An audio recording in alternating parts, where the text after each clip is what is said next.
Money is important, and the money from the international institutions is important, but all of these funds come with conditions.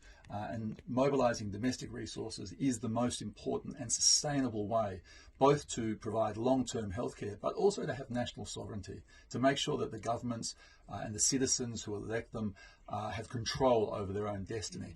And there is enough money around. We know that there is 30 trillion US dollars in tax havens all over the world, and over half of that comes from the global south.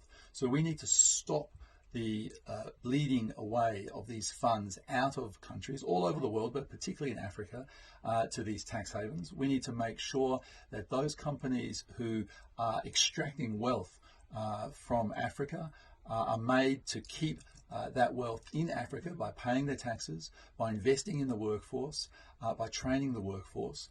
And this is possible, and it is the African Union countries have been demanding at the United Nations a global tax framework convention after many decades of being blocked by other countries. The African countries came together, united, demanded it, and as we speak, that UN tax convention is being negotiated.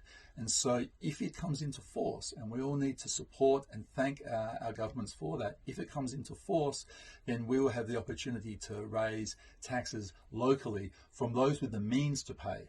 Those with the most to pay, not the users who are unable to pay, because that's a barrier to accessing health. We need those people who have the means to pay to contribute so that everybody can live in dignity and good health. Underfunding and understaffing, and 2 in 3 had witnessed pain and suffering that was unnecessary because of the underfunding of healthcare systems. And the majority of those workers are thinking about quitting. There's already a shortage of healthcare workers across the globe, about 15 million. And one of the problems of this is that in the global north, one of the ways that they deal with these staff shortages is through healthcare worker migration.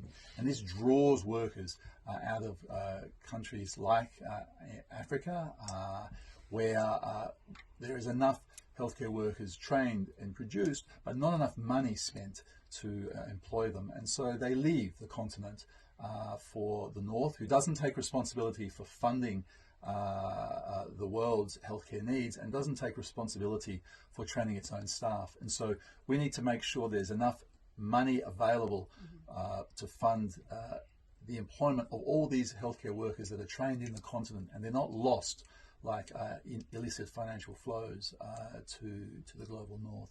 Right.